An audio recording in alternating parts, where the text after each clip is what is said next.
And all right. Okay, last time then, we went in and we introduced our three different types of economic systems. So we know now we have our authoritarian style economy, where all three of those questions of what, how, and for whom are answered by the government. On the other side of that, we have our market style economy, where the supply and demand forces of the economy are going to rule. And then we have that center ground of the mixed market economy, where both the consumers and the government have a say on what's going to be produced and how it's going to be produced and so on and so forth. So what I want to finish up today with is going in and talking about these different types of economic systems in their context with each other, and then going in and showing where the United States has been, where the United States has likely is right now, and where the United States is likely to go in the future.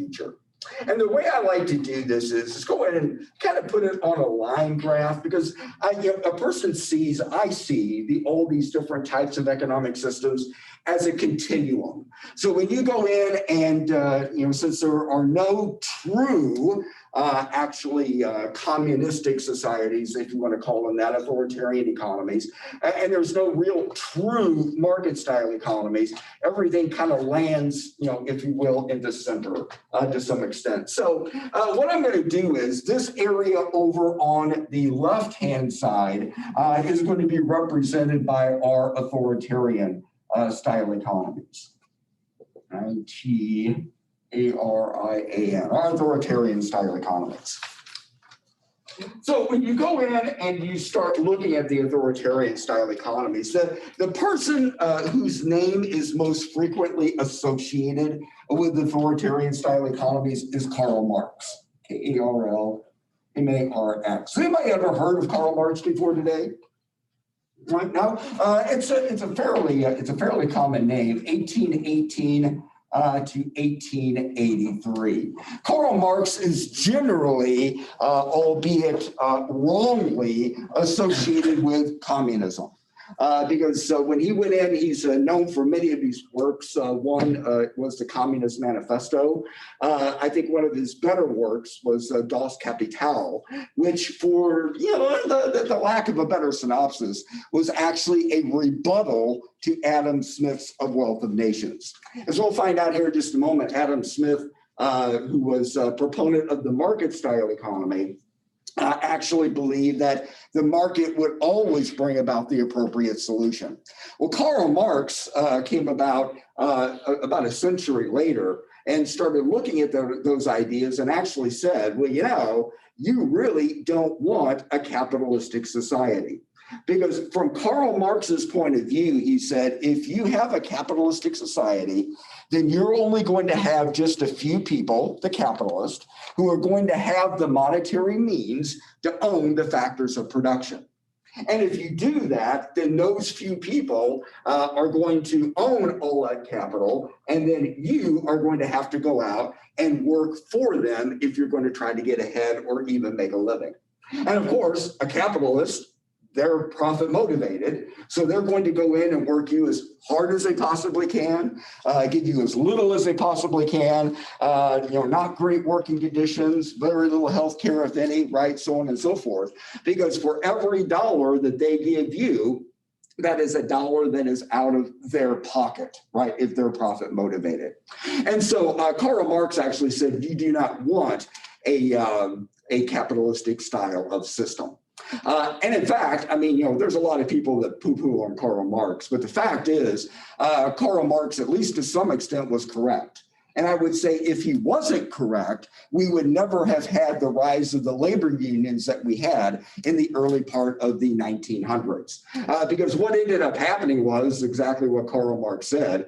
There were a few capitalists, right? They were going in, they were working people very hard, very long hours, very, very low pay. And the government was not going to go in and get involved in any of these particular situations. So what ended up happening was the only people who would actually stand up for labor was labor itself. And so they went in and unionized. That's when the labor movement started, the labor unions. And they went in and they hit the capitalists where it hurt, which was the pocketbook, right? The strikes came about, they slowed down production and so on and so forth, and all to go in and get the attention of the capitalists themselves.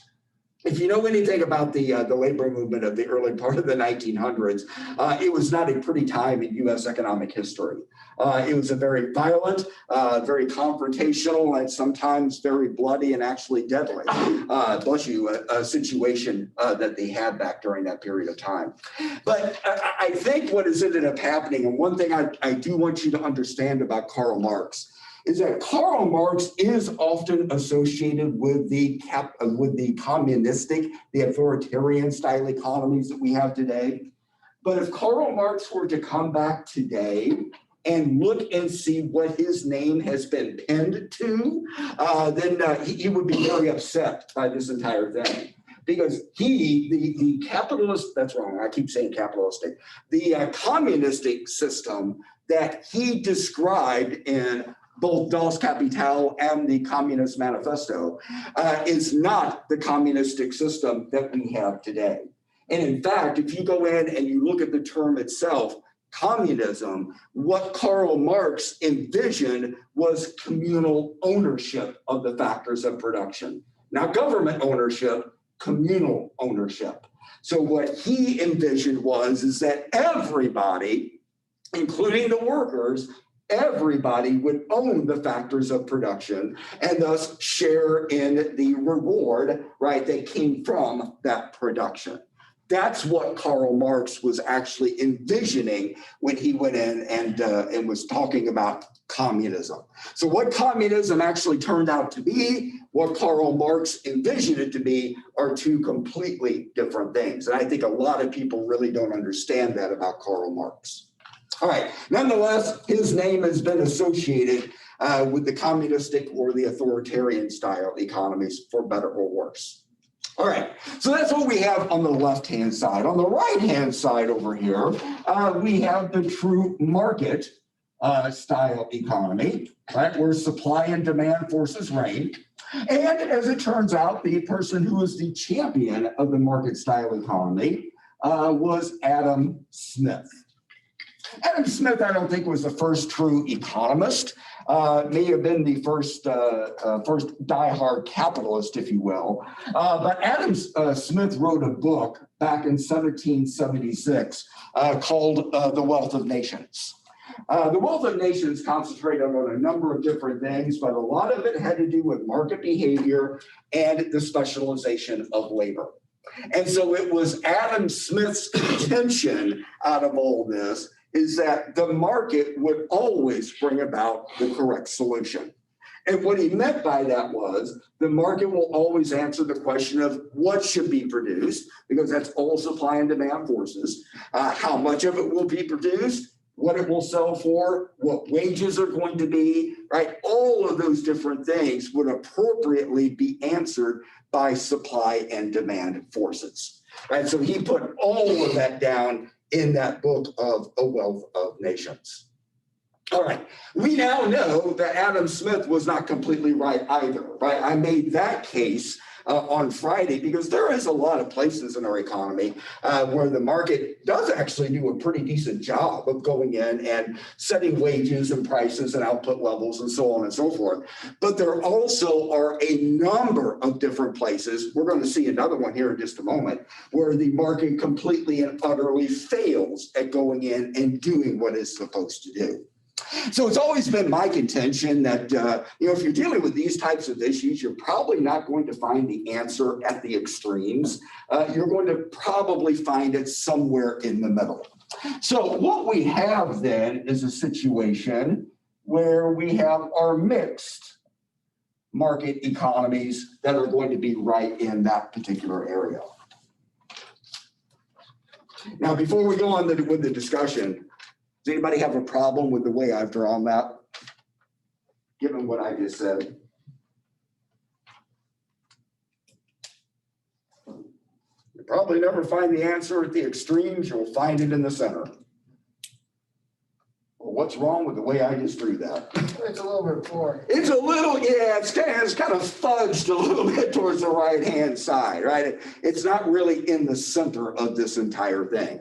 And that's not because I'm a bad drawer, which we all know I am, right? But at the same time, there is another. I am not going to term this as a different type of economic system because I don't believe it is. I believe it to be an extension of the mixed market economy, which we are now going to call a social democracy.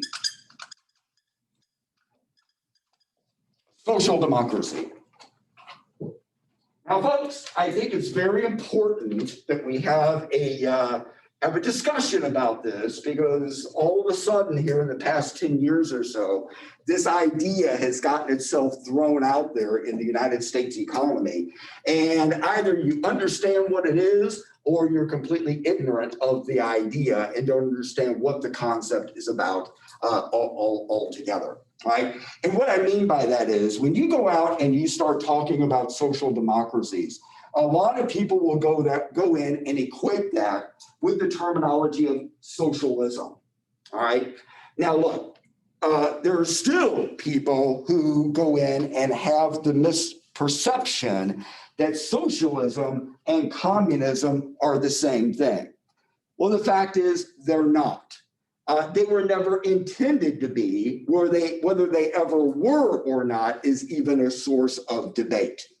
A lot of people, and I think Karl Marx actually would be included in this, would go in and say that economies, they go in and they evolve over time. And the way Karl Marx saw this evolution was that we're going to start out with your market system. You're going to start out with capitalism, which he said is going to be doomed to failure. Because of the whole capitalistic side of it, people aren't going to stand for it for very long. And then what's going to happen is we're going to evolve into this socialism. And in his idea, the socialist economy, all the goods and services, all the resources would be divvied up across everybody. Somebody's going to have to be in charge of it for right now, right? But it would be divvied up equally across the entire society. But then, according to Karl Marx, the pinnacle of the entire thing is going to be communism, where nobody's really in charge of it. Everybody owns the factors of production and everybody shares in the wealth of the economy, right? So that's the way Karl Marx would have seen the progression actually happen. All right, so what I want you to understand is that when you go out and you hear the word socialism, the way socialism is being practiced today is not the way socialism was, if there ever was a socialist economy, back in the 1950s, 60s, right, 70s, and so on. And in fact, the term social democracy has actually come about really in the past 10 years. It's a fairly new term because a lot of these economies that are out there do not want to have the stigma of being called socialist. Right? They don't want that stigma because that's not what the economy is all about. Guys, I want you to remember, if you remember nothing else from this discussion today, I want you to remember this. The creed of the social democracy is cradle to grave security. That's what a social democracy wants, cradle to grave security. They want to take care of you from the time you were born until, well, that's not really true either. They want to take care of you from the time before you were born, prenatal care, right, things like that, until the time you die. That is the creed of a social democracy. Now, before we start talking about social democracies and the true difference between what we call mixed market economies, out of curiosity, can anybody name any social democracies?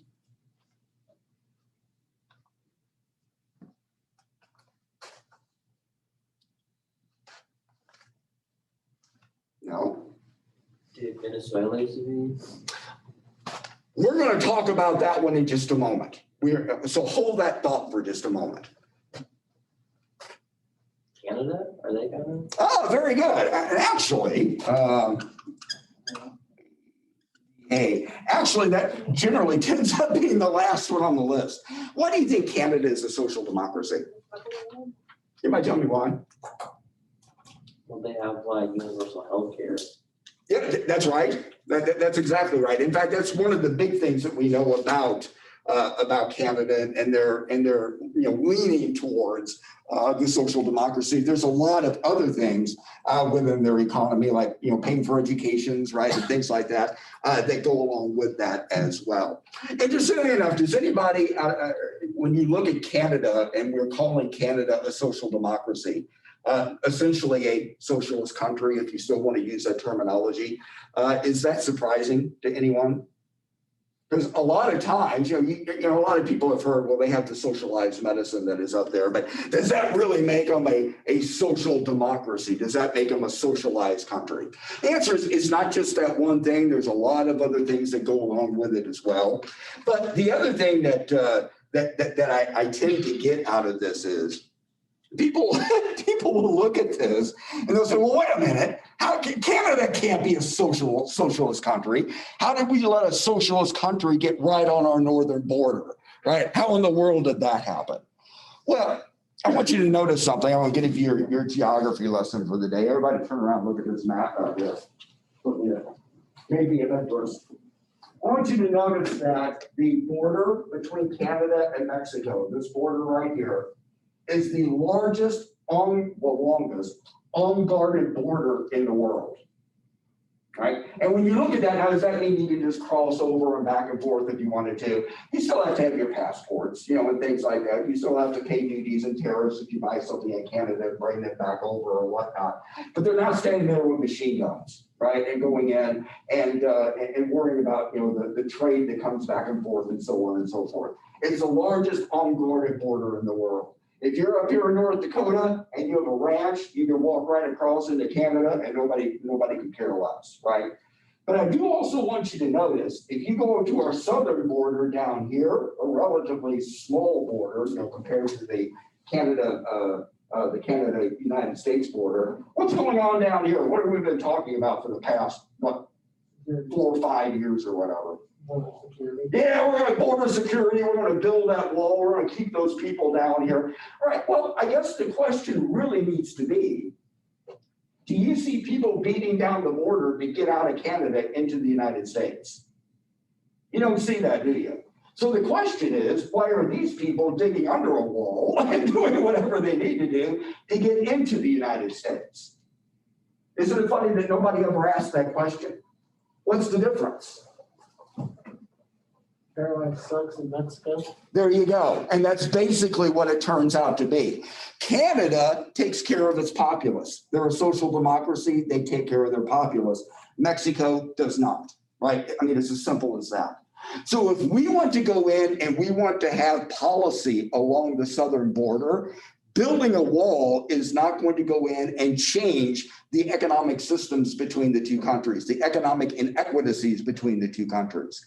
If you want to make real change in this entire process, then somebody needs to go down and tell Mexico to take care of their people like Canada does. Take care of their populace like we in Canada do, and then you wouldn't have to be spending all the hundreds of billions of dollars to try to build a wall for people to go in and to dig under, because they're going to come regardless of whether the wall is there or not. What you'll find out is Mexico will not fall under this blue category. They're down there, the very far end of the mixed economy. That's the difference. So when you're going in and you're talking about these types of social structures, those are the kinds of things, kinds of questions, if you will, that you want to go in and ask yourself. By the way, if you want to, and I'm not going to list them all out, but there's 26 countries of the European Union, right, that are all stuck under what we would call social democracies to one extent or another. So we're talking about countries like Sweden, Germany, France, Spain, New Zealand, right? Norway, right? All of those particular countries are all stuck under the social democracies. I have to put Great Britain Also, because they are no longer, if you haven't been paying attention to the news, part of the European Union. But again, they are heavily a social democracy. I'm going to go ahead and put Sweden down as well, because I'm going to talk about them in just a moment. So we have Sweden, Norway, Canada, Switzerland, Germany. Oh, Brazil. We have anybody from Brazil in here? Out of curiosity, raise your hand high. No, nobody. That's too bad. All right, so we have Brazil, right, which is on here. Argentina, right, would be in there as well. Greece, I believe I already said France. Oh, if you are Jewish, sorry about this, but it's the truth. Israel, right, comes heavily under there, and so on and so forth. So those are just a very, very short list of all the different countries that would go in and consider themselves social democracies. What I want you to understand about social democracies is, folks, when you go in and you talk to people that come from these particular countries and you tell them about some of the problems that we're having in the United States, whether it be healthcare, paying for school, right, so on and so forth. People in these countries have absolutely no idea what you're talking about. They have no idea. When you go in, right now, we have approximately 20 million Americans, give or take just a little bit, that do not have healthcare insurance, basic healthcare insurance. Anybody want to hazard a guess on the number of people in Canada that do not have basic health insurance coverage? Give me a number. Lower. Zero, right? It is actually zero. Everybody in Canada has basic health insurance coverage. Anybody want to hazard a guess on how many people in Brazil do not have basic health insurance coverage? The number is zero. What ends up happening is in Brazil, and in fact, in a lot of these other countries as well, but Brazil, they have state-run hospitals in districts, right? And then they have a privatized system that is there as well. So regardless of what social class you are in, as far as dollar value wise or whatever, if you go in and you have an injury and you need to go to the hospital, you walk into any hospital, you show them your Brazilian healthcare card, and it's taken care of, right? It's free. When you go in, you have a problem in Canada, you show them your Canadian healthcare card, and your healthcare is taken care of. Britain is exactly the same way. And by the way, if you are in France, which is part of the European Union, so if you are a French citizen and you happen to go to Italy and you have healthcare issues, you show them your European healthcare card and it's taken care of. And so it's not just the different countries that have their own health insurance programs. All 26 EU countries are hooked together and they supply each other, if need be, with this health insurance coverage. Guys, you probably haven't run into this yet, but I was actually talking to one of my former students. He somehow or another, the story was his sister got married in Sweden. I'm not exactly sure how this happened. They all got together. The whole family went over. It was during the summertime. So I had him in a class in the spring semester. So they went over in the summertime, right, for his sister to get married. I think the situation went during the I think it was the rehearsal dinner or something like that. I guess he ate a bad meatball. I don't know. He got food poisoning, and they had to cart him off to a hospital for a couple of days in Sweden. And as he's telling this story, right, the first thing my mind starts to drift a little bit because I start thinking, holy crap. If I go in and I as much as literally go to Colorado, right, and I break my toe and I have to go to the emergency room, there's a whole list of 800 numbers on the back of my healthcare card that I better start calling somebody because it's an emergency. They probably would not deny coverage, even though I'm out of my preferred provider zone. But by law, they could if I do not go in and get pre-approved. All right. And so almost everybody that has insurance in the United States is in that situation. And that's just going from one state to another. And so I'm thinking, this guy's from the United States. He goes to a hospital in Sweden. How in the world does that work, right? And so I asked him, hey, by the time this was done, how did you handle the healthcare cost? He said, after it was all done, he said, I signed my papers and out the door I went. It was taken care of. I told him, even though you were a US citizen, he said it was taken care of. Right. And so when we go in and we have 20 million people in this country as rich and with the resources we have, and all these other countries can go in and at least provide them their populace with basic health insurance coverage across the board, I would say we need to stand up and start looking to see how these countries have been able to go in and do that.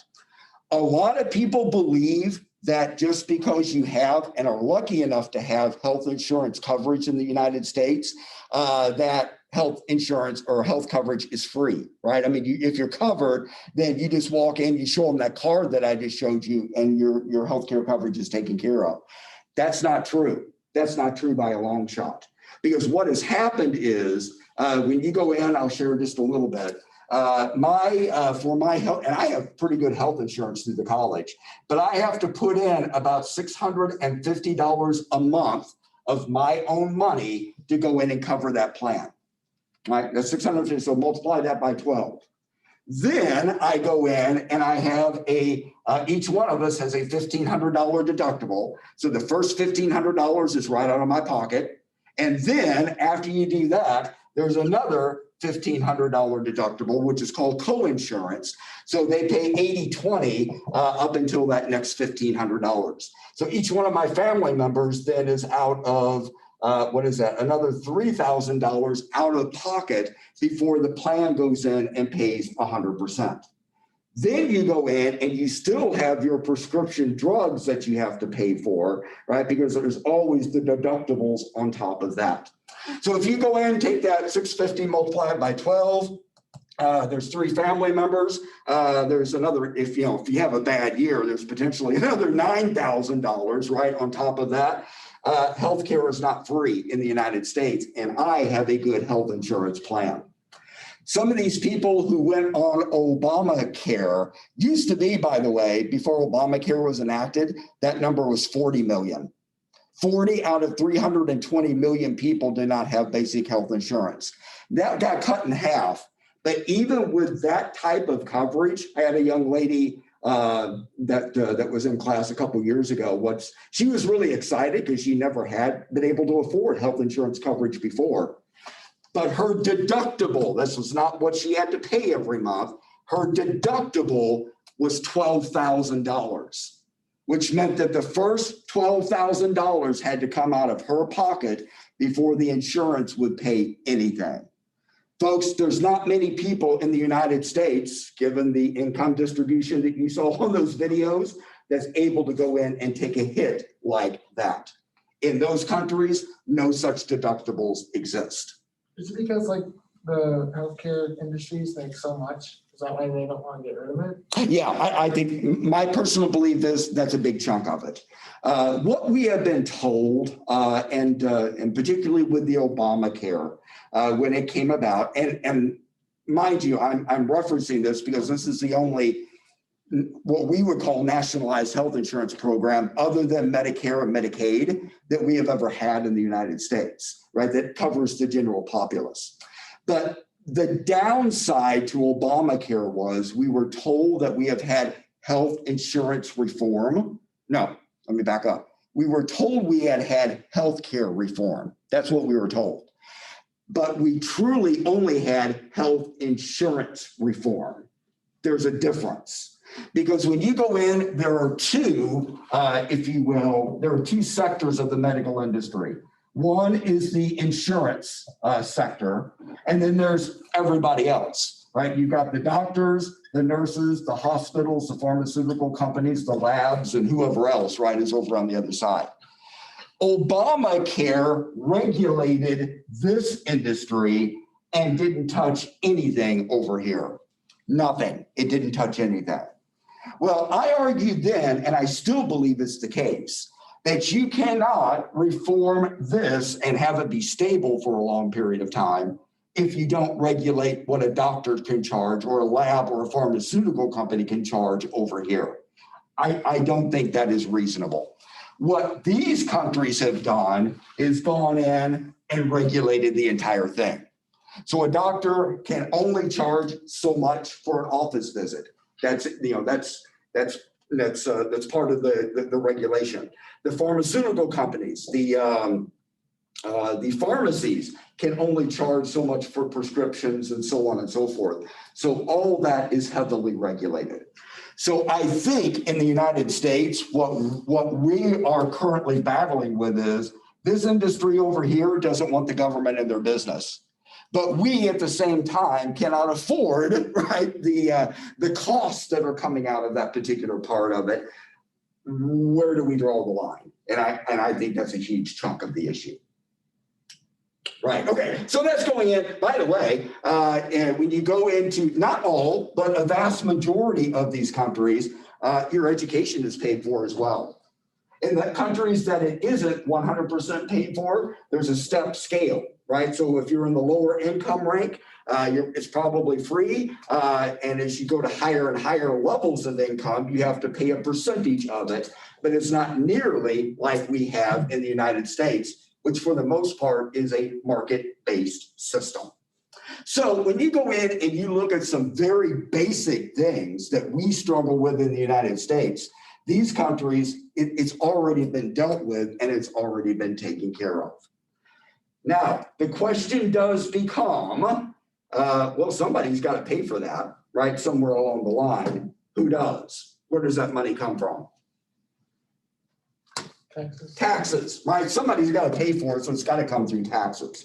Does anybody want to hazard a guess on what the upper U.S. tax rate is in the United States? Does anybody know? No? Most of us pay around 15, 20%, something like that. The upper tax rate is about 32% in the United States. It can get higher than that with capital gains and so on, but on the forms, the upper tax rate is 32%. I'm going to pick on Sweden because I actually know this. Does anybody want to hazard a guess on what the tax rate is in Sweden?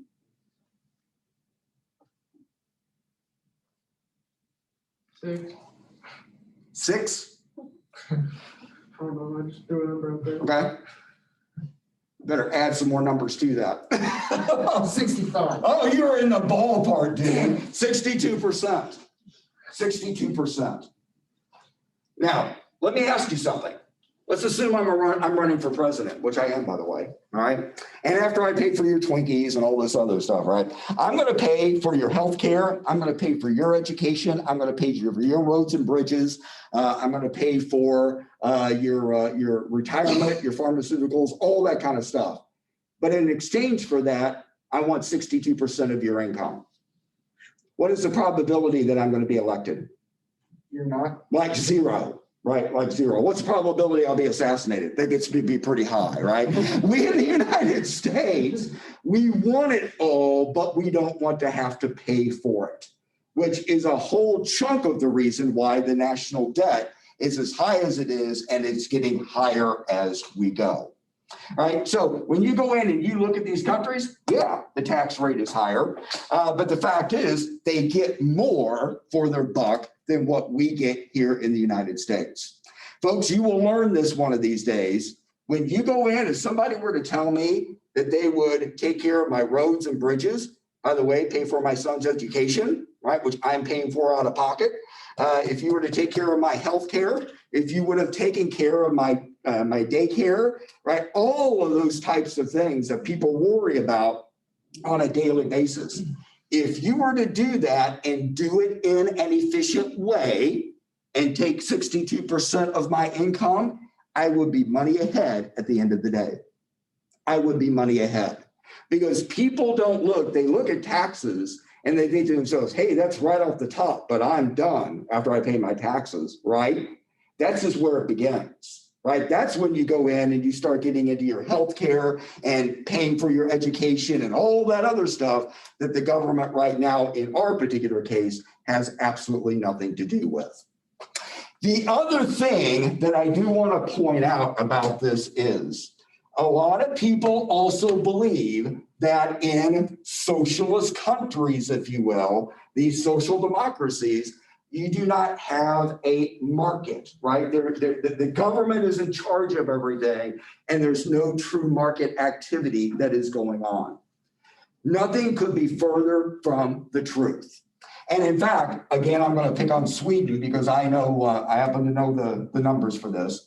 If you look at the ownership of the factors of production, approximately 40% of the factors of production in Sweden are owned by the state, which means that 60% of the factors of production are owned by the private sector.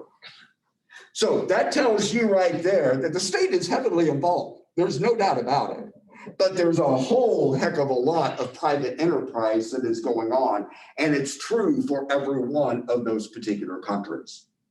But then why is it then that the state does have so much ownership in the factors of production? If your creed is cradle to grave security, then you don't want to wait for the private sector to take care of everyone's needs because it may not do it. So what you do is you go in and own some of the electric companies, you own some of the hospitals, you own some of the daycare centers, you own some of the education centers, and so on and so forth. And that way, for those who can't get it through the private sector, the government is there to go in and pick up the slack. So that's a huge difference between what we would call a social democracy and what is actually called a mixed market economy. Okay, questions about that part of it? In the interest of time, when we go in and we start looking at the United States, I would put the United States way down here prior to 1930. So I would say prior to 1930, the United States was an example of a true market style economy. Again, labor union and labor movement of the 1900s, right, and so on and so forth, the government was just loath to go in and get in to anybody's business whatsoever. But that changed in 1930. Anybody remember what the big headline in 1929 and 1930 was? The Great Depression. And so what ended up happening was when the economy collapsed, the FDR administration stepped in and went in and started moving us in this direction. And FDR actually put, this is after 1930, so it was a very, very quick movement.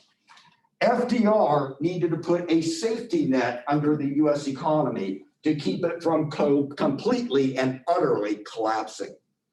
Everybody, and when a new president comes into office, you ever notice that, hey, we're going to go in and we're going to have the most sweeping legislation there's been in the first 100 days. Does everybody notice that people say that? Does anybody know where that comes from?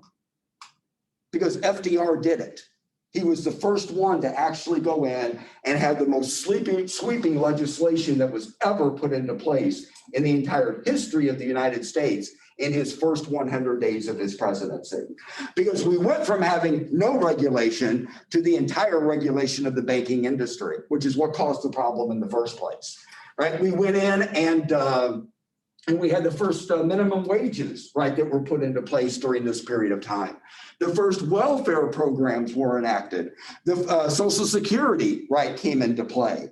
All of these programs that we have known and become accustomed to for a very, very long time came about during the FDR administration. And then from there, we have built on those ever since. And moving left along this graph, we go to more and more government intervention as we go. By the way, folks, if you haven't thought about it this way, Social Security is a socialist program, right? It drives me batty. This is on, I'm recording this, so I'm going to stand by this, right? It drives me batty when I have an old person say, oh, you don't want a socialist country. You don't want socialist programs. And it's everything I can do to say, you are part of the problem because you are going in and you are part of a socialist program. If you take Social Security, it's a socialist program. If you go in and you're on Medicare or Medicaid, those are socialist programs. Welfare systems are socialist programs. Pell, if anybody's receiving Pell, that is a socialist program. So all of these things we've already been consuming for a very, very long time. We just don't like to go in and put the S word to it, right? But we've been there, and the further we go, the more government intervention we get into, the further to the left along this graph we go. And what I would tell you is that as of today, we are actually sitting right in this neighborhood. I'm going to put a zone there because, guys, the fact of the matter is there's no checklist for any of this. So in other words, if there are 40 checks and you get 40 out of 40, then you're an authoritarian type system, right? If you only have 37 out of 40, well, then you're here, right? And so on and so forth. There is no such checklist for these kinds of things. But if you go in and you think about our discussion from Friday, for every light bulb that we are not able to consume, for every catalytic converter that the government says you have to consume, and all these other things piled up on top of each other, the more government intervention you have, the further to the left along this line you go. So we are so far to the left right now that we are actually having the discussion about being a social democracy. We had a presidential candidate run the past two elections, claiming that he was a social democrat. I think is what he called himself, a social democrat. Anybody tell me who that person was? Bernie Sanders. I never will forget. This is probably about 8 years ago when Bernie Sanders was running for president. I was watching one of his speeches that he was giving, and it was the first time that he actually called himself a social democrat. He called himself a socialist on TV. And I never will forget, as I was watching that, I cringed when he said it, because I thought to myself, I just witnessed history.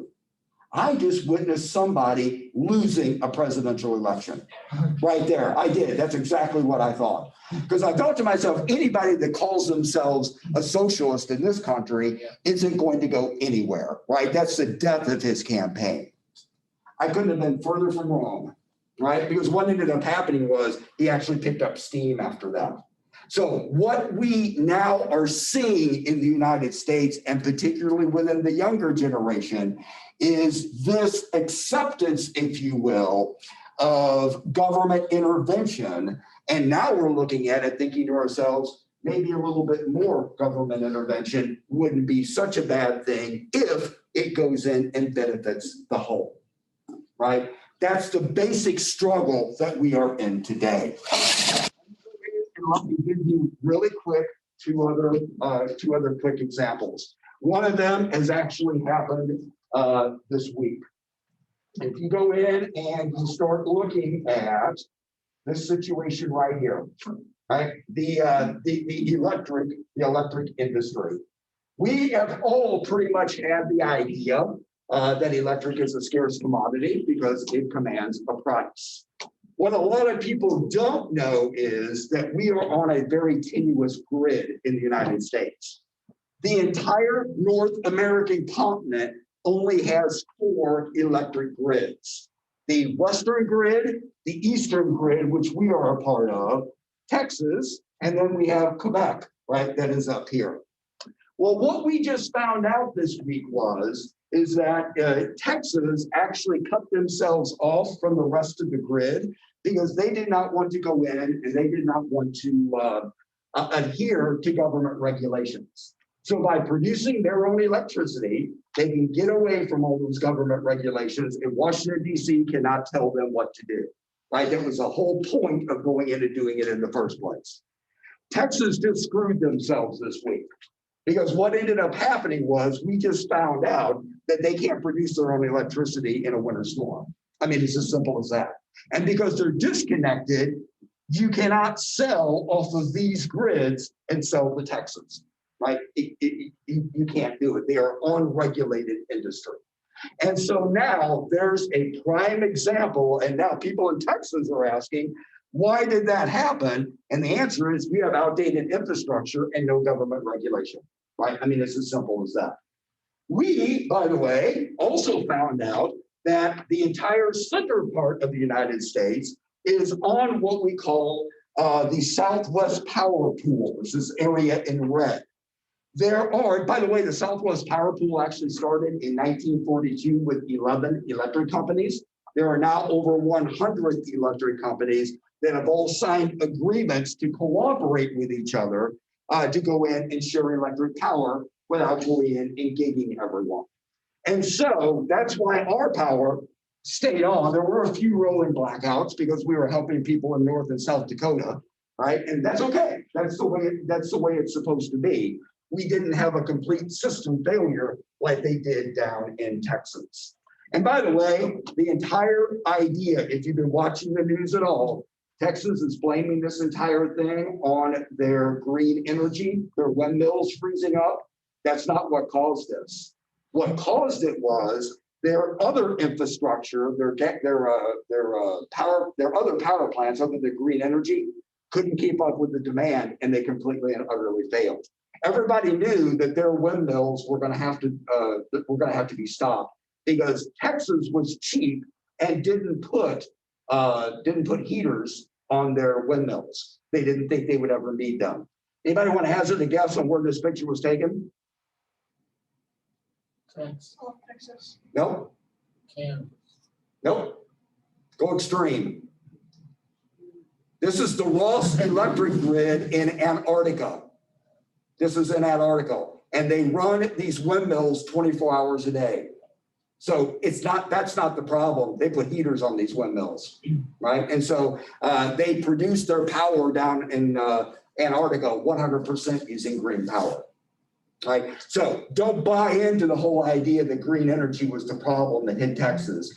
Texas is what Texas's problem is, right?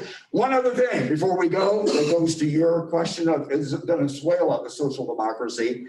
And the answer is Venezuela has never been a social democracy. This was up in Winfield just after Christmas. I drove by this house. I couldn't believe what I was seeing. And I actually had to stop and back up and take a picture of this because this is how ignorant we are of what social systems actually are.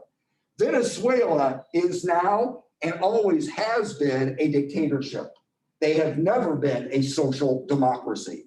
And so anybody that is going in and saying that Venezuela, is a failed attempt at socialism does not know anything about Venezuela, right? And hasn't been paying attention for the last 50 years, right?